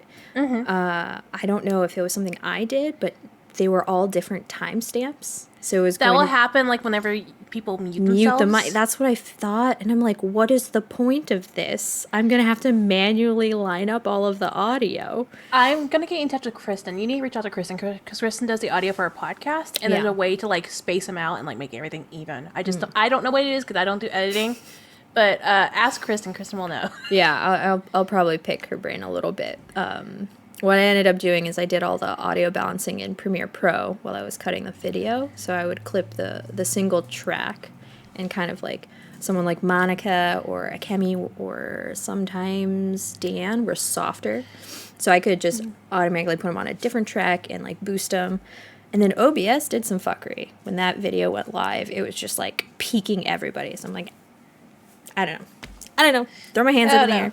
Oh, dang. So, as someone with audio processing issues, I apologize. The audio wasn't as good. It'll get better, I promise. I'm learning. It will. You're learning. You're taking on a brand new trade and skills and fine tuning them. That's amazing. Like that's just so good. My goal is like, this was fun. This is a very fun project. It is a lot of work. It is a whole lot of back end work, but I think these are important skills. And my goal is to become proficient enough in them to have tutorials. So if there are other people Yeah. who want to do this aspect, like performing is great. Everyone deserves a chance at the front of the screen. But I know there are some people who want to learn how to do this stuff, and that's kind of harder to do on your own. I spent months trying to research and figure out what was the best plan, especially around tabletop. Like, how is this going to go? No, I totally get that. That is just a lot. And also, too, like, it is a good skill to have, especially if you do want to help support, premiere shows or streams like this that are not live. And just because some people are like, oh, hey, why is this a pre-recorded instead of live? Do you want to explain, like, a little bit of our thought process why? Yes, it's been something I've been noodling about for a while. So I think there is breadth and space for any kind of actual play to exist as an art form in the tabletop space. I think in terms of live actual plays, there is a certain level of, you cannot factor in safety. We've all been there. We've seen some issues, whether you're not comfortable retconning something, you're not comfortable speaking out. Like, there's always something that you're like, cool. So part of it was safety. Part of it is we aren't professional improv people. Like, some of us are trained, or some of us have a passion to perform, but overall, it's hard to translate the entertainment of friends at the table to something consumable as an audience. So, like, case in point, this episode was 2 hours of recording and 1 hour of consumable content.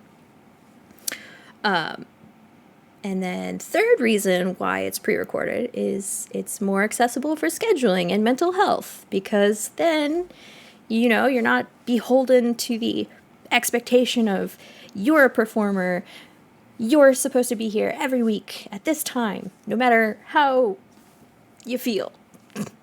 Right? That's And just, then, it tends to be a lot, yeah. Yeah, like, even if you're at the best table, who's like, your health matters first, it's still a roadblock to, like, have to say, oh, I'm really sorry, I just don't feel up for it, or I, have a different thing, or, it's for me, I'm just too anxious a lot of times. I'm like, God, I'm sorry. Aw. Ugh. So yeah, pre-recording is something I'm really interested in. And then depending on the tech side of it, like, graphic design is my passion. You can really push the genre up forward. Yeah. You can really allow it to have the space of really going into the, I guess, what am I trying to say? Designing the art around it, the graphics around it to really fit what you want. And like how you moved everybody in and out whenever they're introducing themselves was like really, really fun. And I like that. So yeah, that's definitely a teaser. That's something that can happen more often. And I think it'll be utilized really well when the actual role-playing starts happening. Since it was more of an open table discussion throughout the world building, it wasn't necessary, but I have plans. If if anyone has OBS and is familiar with it, it's a lot of nested scenes. But, and maybe some OBS plugins. But it's whimsical, just like this campaign. Yes. And chat brings up a really good point. Captions are something I'm very passionate about. If there is a reasonable cost factor, then I would do it. I will say I would not wish it upon anyone else. Even manually editing auto-captioned captions takes a lot of time. Oh, I bet, yeah. So it is hard. The industry is hard. Hopefully the technology gets better. But I think the end result was worth it. Yeah, I mean, for the most part, it was very much there on screen. And, like, when I had to walk away to, like, take my headphones off for a second and, like, come back and read it, like, I can know easily where you are because I was able to read what was happening on the screen. Good times. So do you have any wishes on the back end side for me? Oh, I mean, music would be really fun. You know, especially if it's by an amazing person that we all know. Who, and we support another BIMPUSY Huetopia person. That'd be really great. All this requires work? Throws the scroll of truth away. Oh, Angela. And you all have puppets. I freaking love the puppet show. Oh, I have not had a chance to watch it, but knowing it exists delights me. I think this season, like, not just I'm super excited for Donuts and Duels, super excited, but this has been the first season where I as a person who has struggling with attention to watch any actual plays, like, my entire life. This season I have at least 4 on lock where I'm like, how is everyone so good? Also includes Kahania because I'm biased, but it's good. Oh, thanks. Y'all are good. Oh, goodness. Hand exercises. I have hand stretches, too, with a puppet. I'm sure, yeah, like, moving. Yeah, that's a lot. And doing the things, yeah. Yeah. But it's so entertaining. Oh, I bet. I should probably catch up on that. I've been meaning to, like, find new shows to watch while I work. That's good. Yeah. I've been going through cold case documentaries right now. And, like, serial killer documentaries, so, like, I should probably change to something else. I go through my binges of that. Yeah. For sure. I watched, like, 4 of them last week. If y'all saw my tweet, was that yesterday? Time is an illusion. I will not forget this weird-ass dream I had because of the nature documentary. I may turn it into a campaign because there are laser otters, and I cannot forget the laser otters. Laser otters? Yeah. Oh my gosh. I love that. So, question for you on the back end to me. I'm going to turn your question around. Okay. What do you wish from me? You specifically, Morgan? Yeah. Let your brain catch up to your mouth, or vice versa. Sometimes things happen, and I'm like, I know you're saying words. I don't know how to make this a caption. You're not the only one, but I've actually gotten better, especially doing our podcast stuff. And I was talking to Kristen about this. Is that whenever, like, I stumble or whatever, I'll stop, pause, and then try to pick up again, like restart it. Because I've learned doing podcast stuff, if you have that clean little break, especially when you're doing the audio edit, you'll see the stop there, and you're like, oh, cool, this is this place where I need to, like, cut this piece out. I intimately know exactly what your looks like, what Dan's and Austin's likes look like. So everyone has different filler words and different habits. And from the back end processing side, it's definitely easier. I'm like, you can retake, you can breathe, you can stop, because you're right, silence is easy to cut out, so easy to trim. Yeah. But overall, I think visually the jump cuts weren't that bad, and that was, like, not processed. So y'all are good. Yay, good. Table talk is always hard. But I do love how you did like total agreement, disagreement, Muppet hand puppet flails, Michigan outrage. the Michigan outrage was just choice nuggets. That was just something else. It was so good. I swear I'll try not to be a disembodied voice because apparently that causes so much drama. I will never. I was just mention caught off Ohio guard. I was like, again. what? It's like I get to watch the actual play live before everyone else, and it's just like me, a private audience. It's just for me. It's just for me. And I'm just like, oh my gosh, fan notes. Is this gonna be canon? And I need to chill. No, but we love your hype. Yeah, We do. Yeah. I'm debating the workload. I think so. We do a 4-hour recording in hopes that we get 2 episodes out of it. I think Yeah. between we have one and a third left of a recording, so I think we have enough for 2 episodes. It's just kind of think so, too, figuring out the especially- clean break. Yeah, especially if you edit it down. I totally agree. Yeah, yeah. The last one, the most recent recording. I'm super stoked for that. But yeah, this is going to be a long haul because we're taking our time since it's mostly a volunteer project. And Oh yeah, for sure. Especially with you doing the editing, like seriously, like yeah, in post it takes a little bit. So I think I understand the workflow. This episode probably took the worst because of all of the hiccups and having to redo it. I never want to experience that again. please don't. You poor thing. Yeah. No, but the action overall is very fun. I do enjoy that. And we're shooting for 12 episodes. So we're going to be running through like premiering episodes through June at least, I think, because we're doing bi-weekly. Yeah, and if we take a break, which we should, so we can all take a break. And if we start up a season 2, which a lot of all the players are like, let's play until we can. I'm like, oh, Yeah. I love y'all. Y'all are This is fantastic. so wholesome. You're not even finished through episode 1. You're like, we have to say goodbye. Like, what? It's like, where did this come from? We just said hello. But I think that's all I have, like, for me in terms of looking at this 1 hour video, seeing what happens, seeing the reactions. I'm super grateful for everyone enjoying the captions. They weren't perfect. They're not perfect for hard of hearing, but they're going to continuously get more and more accurate and better paced. I would like to get the full color coding. Like in the beginning, I tested the color coding. It's another manual thing to design, so it's kind of iffy whether that's going to be worth it, but Yeah. it is pretty cool.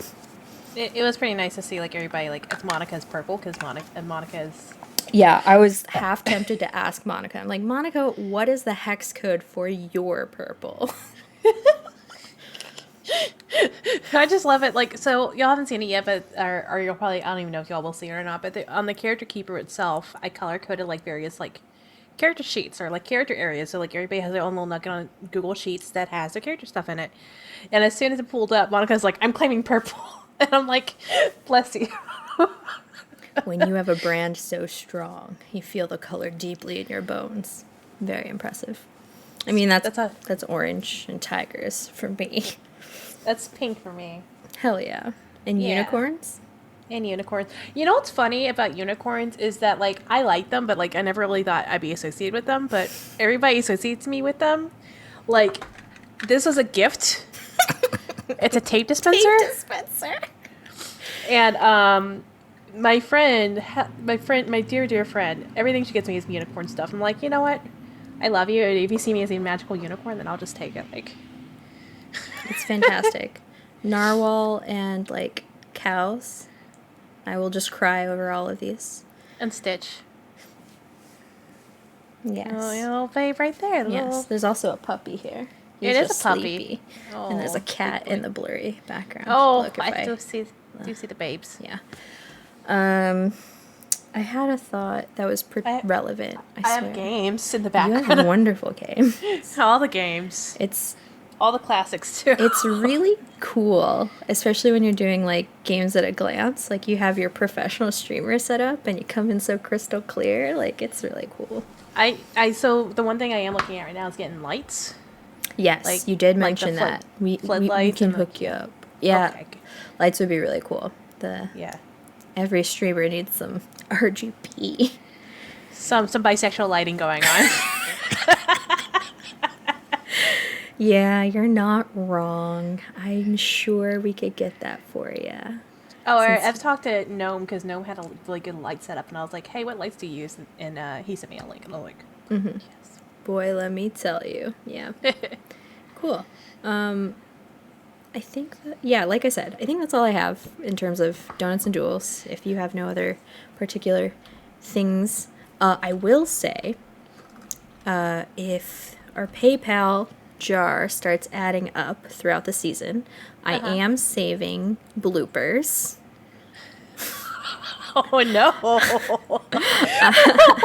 If you thought the screenshots I was sending in your private chat were bad. We can tempt the audience with bloopers, because those are good. So if you want some good bloopers, please tip our PayPal. I don't know how. I think I can copy pasta. Well, if I walk away from this, we're about to find out. Don't make a weird face, Morgan. Feel like the screen capture is gonna go away if I move to the. Yeah, it did. Okay, that's fine. Fine. I just need to pull up chat. We're just gonna quietly leave this here. Don't worry about our faces. We're still here. Don't look behind the I don't know what it is called. The curtain? Yeah, the curtain. Oh no, that's the Zoom call. Oops, excuse me. Bless you. There was another It's so. The hiccups. A hiccups. Okay, so note to producer self, I do need to update Streamlabs, the bot, so we can auto have this going on Saturdays, because we do need to push this link. This we're would be back. great. Is that the one? Did I just show you? Yeah, that's the one. Okay. Yes, PayPal. Yes. Okay. Cool. Kids on Brooms. It's really cool. I don't have a physical copy yet, but it's I really enjoy the art. The art style is It so is. good. It is. It's super good. Like there's one of these kids facing like a dragon or something, or Mm-hmm. so nice. And then just knowing that Monica like did art for Kids on Bikes Volume 1. Mm-hmm. Monica has range. Like when she streamed the other Friday and was like, let me just get some references, whip this out, and wham bam bam, this is what I think my wand will look like. And I'm like, the depth, the texture, the detail. Right? Oh, it's so good. Yeah. And I just love her having going into talented details. friends. I know, it's just like. And then like this past Friday, like yesterday, that's the past Friday. She was drawing emotes for a friend. Like she was just drawing like a little doggo with sunglasses and like a cap. Ooh. Adorable. Yes, it's really cute. Okay, it's going back. Yeah. So I did drop the PayPal link. It is a tweet on the Huetopia's like thread about Kids on Brooms. If you're here, we would really appreciate the share and getting the word out. Me on the background for this show, like 100%, it's a labor of love. I don't even want to look at the ticket. Like I will for an infographic sake later down the line, because we are doing some mentorships very soon. But this is a labor of love because I believe in the cast. I believe they deserve to have more screen time if that is what they desire. And they showed up wanting to play. They're going to enjoy this game, and they're going to keep getting more and more performative skills.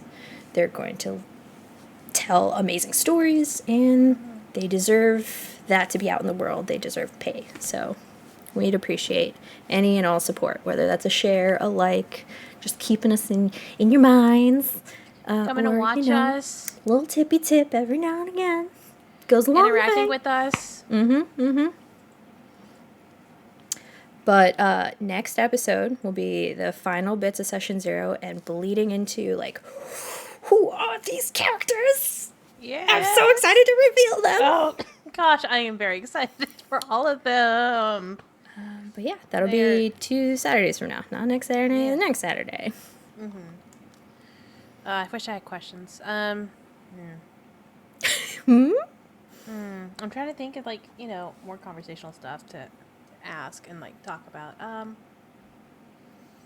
I want to talk about those familiars so bad, but that's going to have to be a debrief for next week. That's going to have to be one full debrief.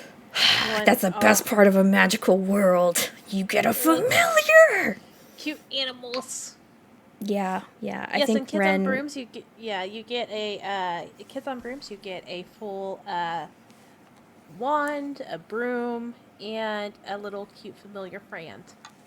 Oh, you mentioned wands, which... Yes. Ping, ping, ping. Okay. You did mention this is an homage. This is you reclaiming she who shall not be named's shittiness upon our childhood, right? Yes. So what are the concepts you've implemented or things you've allowed for them to essentially decolonize the typical stereotypes of the wizarding world? Sure. So what I've implemented, other than just having wands, is we also decided to get into, like, more... a lot of people have a way to, like, cast spells without their wands. Or at least their focus isn't, like, an actual, like... That's a box cutter. I don't know why I'm going to point at them. Not an actual thing that you point. I don't want to point a box cutter. I don't want to be seen as threatening. I'll point a pen.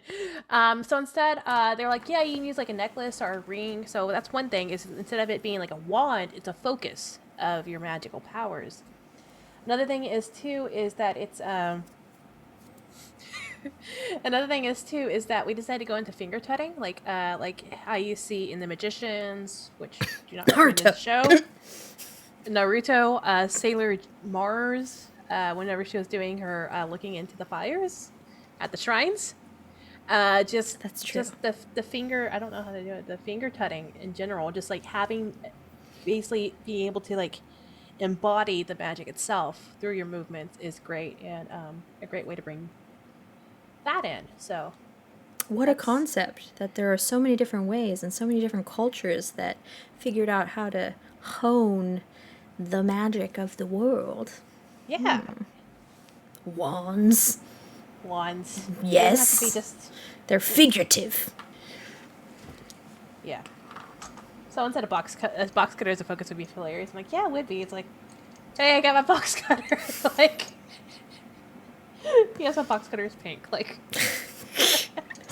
if you have a brand, gotta stick to it. I got a pink pen. Ay. You got pink hair. I mean, it's kind of fading. I need to up it. I need to touch it up. For sure. But yeah, magic is like that. Brooms can be, like, however they want to. It doesn't have to be like a wood broom, like, that you see in your typical, like, witchy show or anything like that. When I say these players are bringing next level, like, unapologetically, my culture and my aesthetics. It makes me so excited to see those things. But I'm like, oh, yes! Be yourself. Be who you are. Because I really just want that. I really just want it.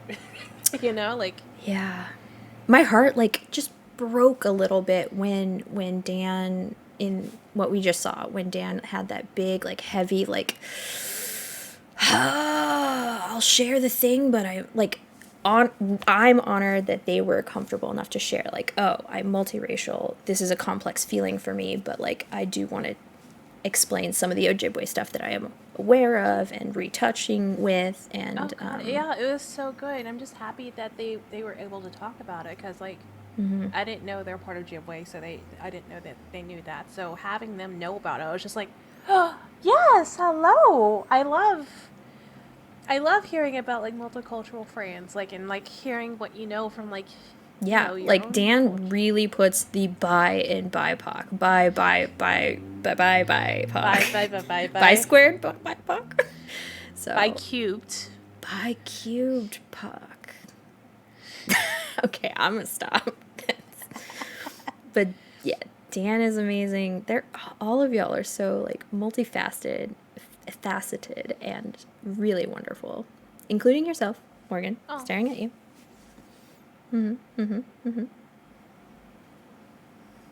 Me? Yeah, you. Oh, thanks. Yeah. Yeah. Oh, goodness. And you, look at you learning a new skill trait and like doing this and like amazingly and getting like scene transitions and all that. It's what Yeah. you deserve. Dang it, I can't find it. How dare you? How dare you reverse Take that Uno Uno me? reverse. Hell yeah. Yeah. That we're at time. We've been live for 2 hours. I really appreciate your time. I Yeah. appreciate everyone who came and watched the premiere. I know, like, it's always 50-50 whether people want to see Session Zero in the world building or they want to dive right into the actual play, but we decided to do Session Zero as a production because we're not pretending that this is hey, we're professional performers, we're professional production. Like, this is literally a work in progress project to show you what we are capable of doing as individuals and how we will grow throughout the coming weeks and months. And also, too, I want to say I love Session Zeros. Like, I absolutely adore Session Zeros. I love, because I like, and I always will say this, I love Session Zeros because not only are you getting to see the players, like, get to know each other and, like, learn their play styles and talk, but also you're learning their creativity and where they're coming from with the ideas and the stories that are coming part of the main story itself. So it's just like a deep dive into the players and who they are, just a little more so that you'll never get in the actual gameplay. And I love that. I love getting to know my players so much. I love them. I love getting just. Session Zeros good. help me so much. Like, I love watching them, and I love when people are willing to deep dive into them because I don't have a mind's eye. So thinking and seeing things doesn't happen. So it's more like the more information I'm given, then I can pull inspiration from, then I can output something narratively that will match the energy of y'all. Oh yeah. So it's really cool. Morgan, Yeah. I'm going to kick you off and we're going to say goodbye because you need to go to sleep at some point and enjoy parts of your weekend because don't you have It's only something 8 o'clock here. tomorrow? Oh yeah, I do have something tomorrow. But it's only 8 o'clock here, so I eat dinner first before anything. You didn't eat dinner. I had a snack. Oh my goodness. I will eat dinner. Someone just dropped off a China house menu at my door this morning, and I was like, yes, that sounds good. I'll do that. Excellent. I'm proud of you. Yeah. But yes, I will be back here tomorrow night at 8 p.m. 7 p.m. 7. I think all the weekends are 7. 7 p.m. Eastern. Or, yeah, 7 p.m. Eastern, 6 Yeah. p.m. your time. My bad. That sounds like, what is it, Eastern time? Yeah, with Kahania for season 2, where we're doing our second episode of our Monster of the Week campaign. We were season 1 as Quest. We are doing Monster of the Week now. It is very, very When I delightful. say my jaw dropped when you spoke words in character. Oh, you mean like this?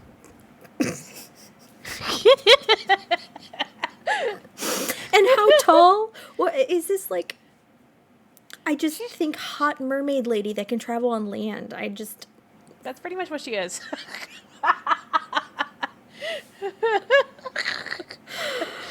Yeah. You're doing some badass play testing for Jammy? Yes, I am also doing this Wednesday, actually. We'll be doing season 2 of Apocalypse Keys because I played season 1. When was it? Back in October, November. But now that Apocalypse Keys is being taken over by, being accepted and brought into the Evil Hat Productions like sort of fold. They've done a lot more editing. There's a lot more art. It's gotten so much better than, I mean, I thought it was amazing beforehand, but oh my god, if you haven't seen the playtest stuff, which playtest is still open until the 23rd, and they're accepting all playtest feedback until May 18th. Hello, Jerry. Hello, Memento. You should join the Discord and see the playtest stuff. And if you run a run shot and I have time, I might join you because it's so good. But Apocalypse Key is basically, it is Hellboy, angsty monsters that try to kiss each other and trying to stop the apocalypse. It's Love it. great. It's Absolutely so good. love it. Yeah. I'm also here on Mondays, not this upcoming Monday, but the next Monday after that is my birthday. And I'll be doing Game at a Glance on my birthday. So, We're so honored. You want to spend your birthday evening with us? yeah. Okay. Of course. So I'll be doing Game at a Glance on Monday the 29th. I'm thinking about getting a little cozy in a small town, which is also designed by Jamie. I've been seeing you playing the Stardew Valley. I've been creeping. You and me, Oh my Steam God. friends. I just bloop. I've been I was playing like, way too oh. much Stardew Valley. So No such thing. No such Cozy Town is actually a game I really want to play, so we might do it for a game roulette. Eventually, hopefully. Yes, We'll we need see. to start queuing that up. Yes. One shots are really, like, not gonna lie. On the channel side, one shots and interviews are a lot harder because regular I mean, content is harder. And scheduling for people is hard. But we'll Yes. get there. Yes. So if you're part of the Huetopia crew or you're been POC and you want to play Cozy Town, at me, Yes. because if you're we still will- here with us throughout all of this and you are a Black, Indigenous, mixed person of color and you are not part of the Huetopia Discord, please ping us on Twitter. Our DMs are Either- open and we can send you Yeah. an invite link to the server. We have lots of resources. We have lots of fun. And if you have time, we would love to have you here on the channel or making content that you want. We want to help you with that. Yeah, let us help you and support you the best of the ways that you want to be supported. Correct. Are you a game designer and you just want the word out? Hello, I run a show hyping up games. Are you someone who wants to get into streaming? Hello, we have shows that are always looking for players. Are you an artist? Hello, we like art.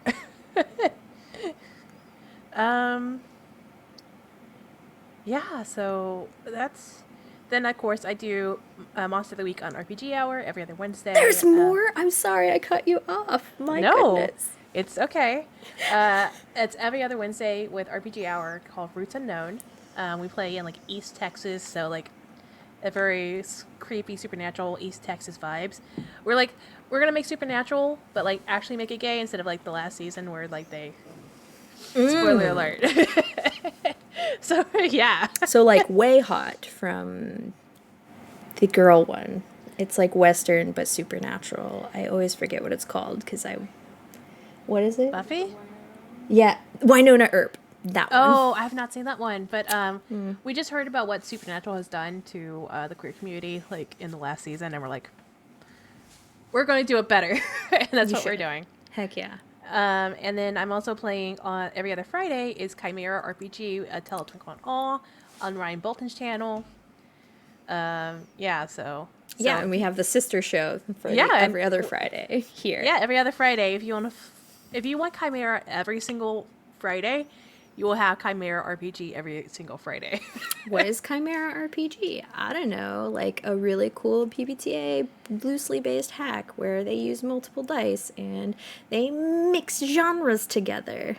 And your character sheets are two separate, like, tropes of a genre. And they literally hug. They're like, And they "Here." hug. So if you want to do magical girl and superheroes, you can do that. Even if you want to do fantasy and, like, superheroes, you can do that. Yeah. Y'all incorporated horror with Ryan? Oh, yeah. Yeah, spooks. There was, like, a mini horror. So we had horror moves.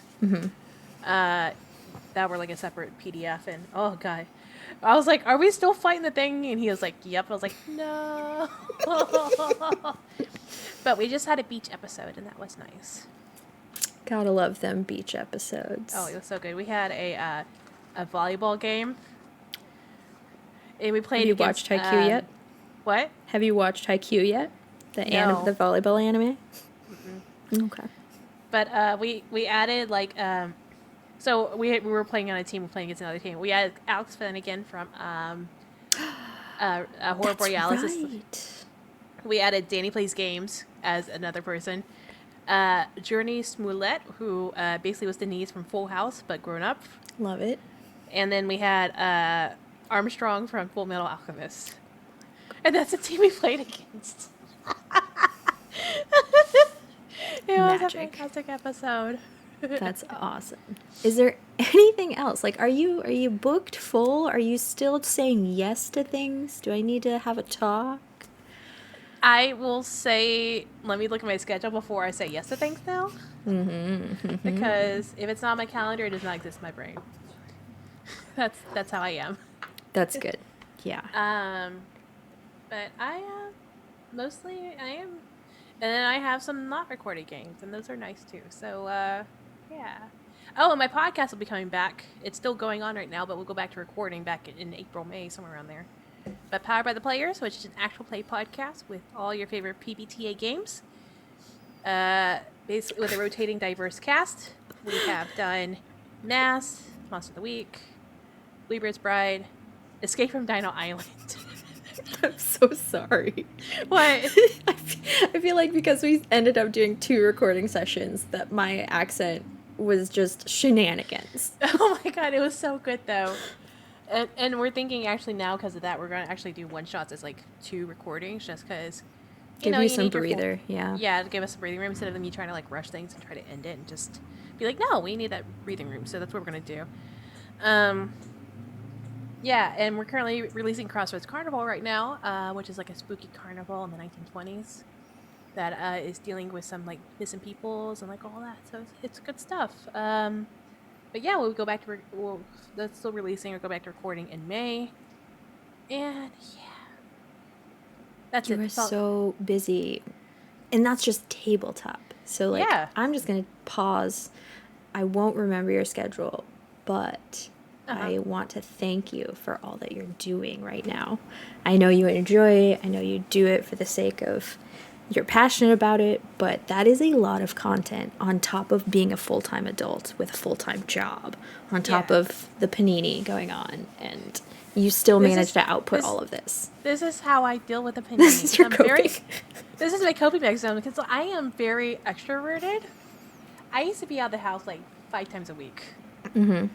Now I'm stuck in the house. Therefore, I need to put my energy somewhere, or I'm climbing the walls and very sad. So That makes sense. Me, not handling it well. I don't want to be on camera. I'm sometimes I look at it and I'm like, I'm sad. I didn't get invited or I'm not playing. I'm like, you know what? I wouldn't be good for this. Look at me. I'm a sad, depressed bean. What I can say is if you come to me with an idea, I can help you make that happen. Let me be your behind the scenes person. oh yeah, Like this, Jess- this is great. yeah. Jess is really good about organizing things and getting things done and being like a cheerleader from behind the scenes. Like you know, you have your stage productions, and you like. Of course, we all know about the actors, but we don't ever look at the video, the camera techs, or the music sounds, or the lighting, or the stage prop designers. And that's what you are. You're doing everything. Yeah. Best way to get in contact with us, both me and Morgan and our lovely co-caretaker, Mariam, we all have access to the Huetopia Twitter. Like I said, DMs are open. So if you want to collaborate, you have questions, you're like, hey, I want to do a thing, or I'm curious, like, let us point you in the directions. Like, we've been here. We want to kick down all the doors, open all the floodgates, let all the BIM POC creators do what they want to do. Like, let us Yeah. help you do the things. If you're a BIM POC GM and you want to like run a game for a BIM POC crew, we do have a process of accepting people. We are, working through what we currently have, but we do have a process of like having this set up and getting this going because we want to like open the doors and like have more spaces for everybody. So, I don't think the Huetopia Twitter is open for DMs because someone tried to send one. So. I didn't close them, but I will double check. And then it says, like, I went to check the Twitter just now, and it's not open. So, Well, We will work on that. as soon as Thank you, Jerry. Yeah. As soon as I fire it off, I will I'll fix that. Okay, because I don't know how to fix it. How long have you been on Twitter? Your own Technically, Twitter? I've been on Twitter since like 2018, but I've technically been Oh, like that's relatively new. on Twitter since like 2019, whenever Red Dead started. That's how Is long I've been that on really Twitter. when you started? I started doing podcasting stuff. I think the end of mid 2018. Because how Jerry, I are got- you already in our Discord? I think you're in our Discord, right?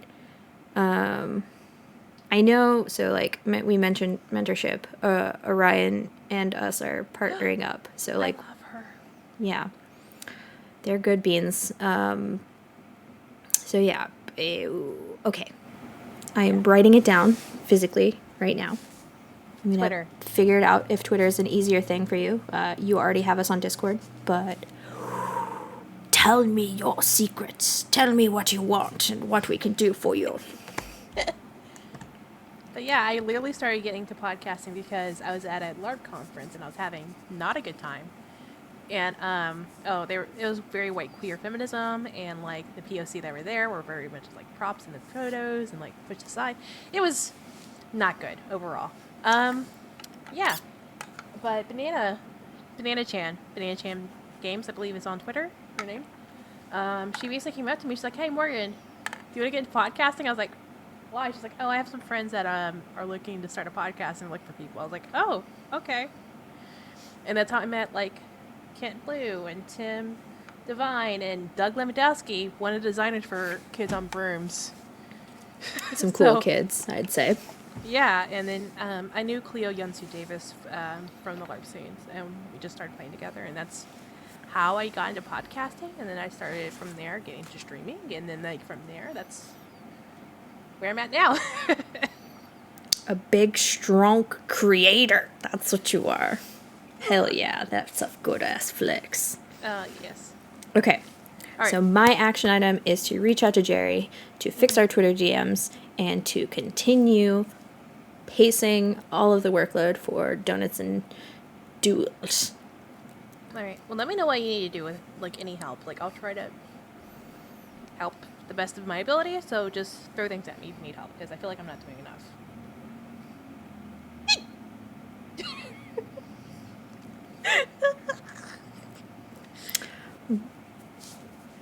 I'm just gonna let that one go. Okay, we'll just pause. The hiccup distracted me. I don't know what you said. Okay. Thank you all for hanging out with us. For me, I was selfish. I'm like, I need to get these nervous jitters out. I've put my piece of art out there, and I want to talk about it. So thanks for letting me talk about it. Yeah, I'm And glad. It's so good. I love yeah. it. If you happen to have time, please come enjoy another equally amazing actual play. This one, live production by our lovely Mariam. Obviously, we've got a Morgan on there and some super awesome friendos. One of the co-creators of Transplanar RPG, Connie, is there. I think they might be a little busy tomorrow, or maybe just, taking a break. But we Which is got, valid. who else? Yeah. Anino and Gemma! And Nino currently is Oh, not yes. this season. Nino is but season we do 1. have Bashir. Oh my gosh, I love Bashir. Bashir's newest character is a badass. It's so good. He's so Himbo great. with scales. Or chitin, I guess. Yes. And Kupo. love I'm Kupo. biased. I love playing with Kupo, so I love watching Kupo play. I'm a little jealous. I'm enjoying this from afar. But yeah, Kahania tomorrow, Monsters of the Week. Also decolonized, South Asian as heck. It's so good. Watch me play a hot mermaid lady. Seriously, I didn't know you had that range. I'm like, my sweet cinnamon roll, sweet sugar bean friend Morgan is like, I can't. What do you mean you can't, Morgan? Screams in gay panic.